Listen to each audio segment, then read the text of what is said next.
Maybe it was prompted by her lingerie spread in Playboy a while back, but Joan Collins is promoting her very own new line of skivvies. Lauren Sidney was at the press conference announcing the new venture. Given the proper circumstances, lingerie can cause a commotion, especially if Joan Collins is involved. Dynasty's favorite vixen introduced her own moderate-price collection of lingerie in New York. You, too, can relax in this nightgown for a mere $15. Or you can try this one on for size. This two-piece little number goes for $55.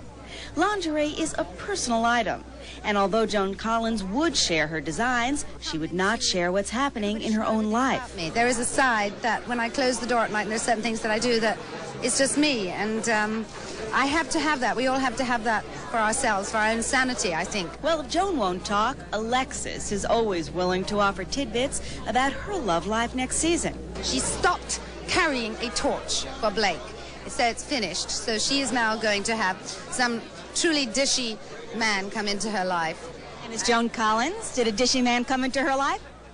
Aha! That's another question I won't answer. The real question of the evening is not what the lingerie looked like, not how much it cost, not what it's made out of. The question is, what does Joan Collins sleep in? Well, if it's hot, I don't wear anything. Lauren Sidney, CNN, New York. Skivvies. Comic strip characters come to life on TV tonight. Fans of Blondie and Dagwood Bumstead and career woman Kathy will see their favorites cavorted on two primetime CBS specials. Cynthia Tornquist has an advanced look. Cartoonist Dean Young has delighted some 250 million readers around the world with the colorful adventures of Blondie. Now he brings the comic strip to life with tonight's animated TV special.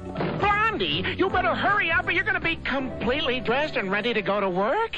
Blondie was created 57 years ago by cartoonist Chick Young. His son Dean, who is also a cartoonist, inherited the strip and says his father would be pleased by the animated version. I'm sure that to see his creation in an animated form would be, you know, it's wonderful to see it.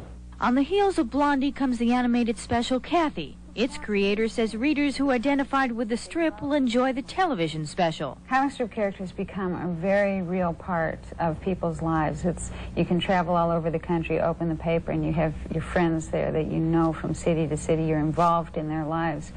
And I think when those characters start moving and talking on the television screen, it just sick of the independent life and discovering the joys brings them to life even more for people. A woman who has accomplished something on her own first will be happier all of her life. The specials may also encourage newspapers who don't carry the strips to run them. Cynthia Tornquist, CNN New York.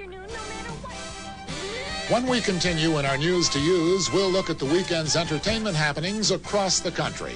Next week, we'll take a behind-the-scenes look at the new Spalding Gray film, Stars and Bars.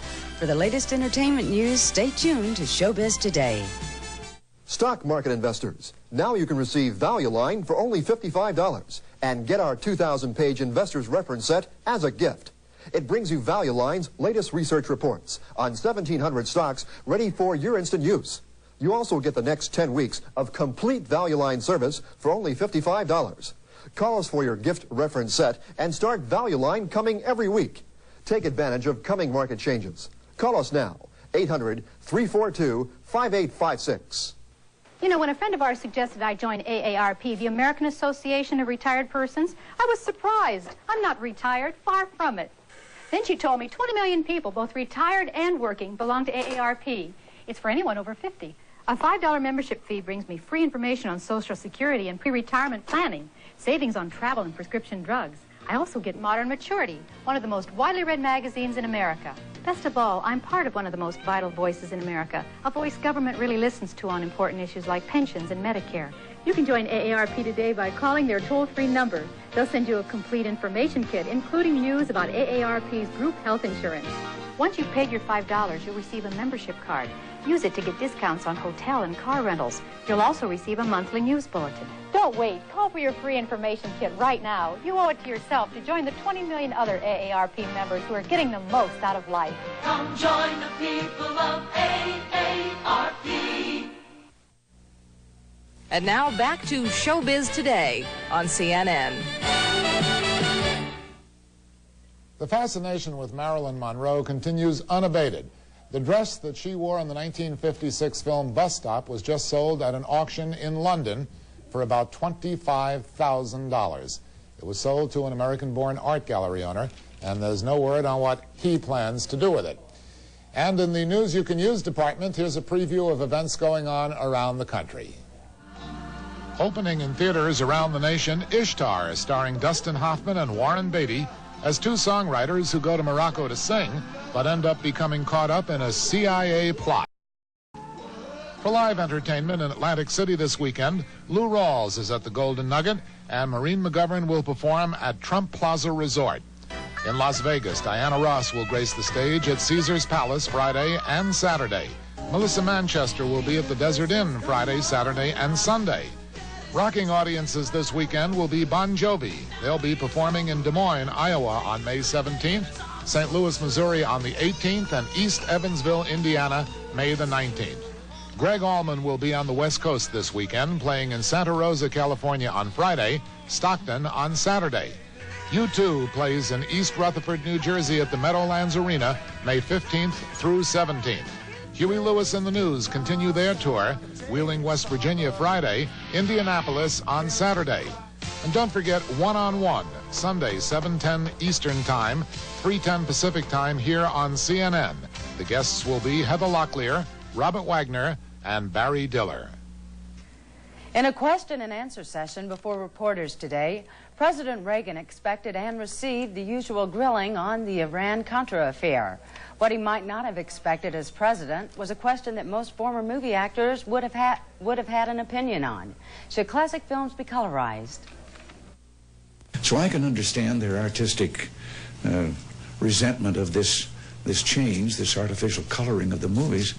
On the other hand, I can understand the business problems of those who invested the money and who own the films and who know now that there isn't a market for black and white. So, frankly, I just question whether this is a problem to be settled by government in any way. Though film colorization remains a controversy, when it comes to home entertainment, no one will object to this development. It's a new effort to enhance audio on classic movies transferred to videotape and create a stereo sound where none existed before. Dennis Michael has our report. Enough home video viewers have sophisticated hi-fi VCRs connected up to their sound systems now that distributors are beginning to take another look and listen to movies on videotape.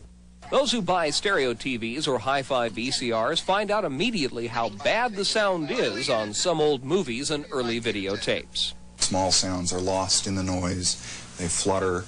They have problems, pops, clicks. We've all heard it on late-night television. Rick Chase of Chase Productions in Hollywood is in the business of fixing old film soundtracks. First, the mono soundtrack, usually optical, is cleaned up electronically. Then the mono track is turned into stereo, not the old reverb style of processing, but full three-dimensional stereo. Person's talking on the left, the phone rings on the right. That's the way it sounds. Incidentally, one of the films Rick Chase has recently stereoized is the animated Beatle film Yellow Submarine. That film with several songs by the Fab Four is now ready to be dubbed and released to home video with full digital stereo sound, but the chances of that happening soon are murky. The film is jointly held by two companies, neither of which are ready to bring this little gem to the home video market. So it may be a while before Yellow Submarine surfaces in home video. See you at the rental counter. Dennis Michael, CNN, Hollywood. And that's it for this edition of Showbiz Today. I'm Liz Wickersham. And I'm Lee Leonard. Good night from New York.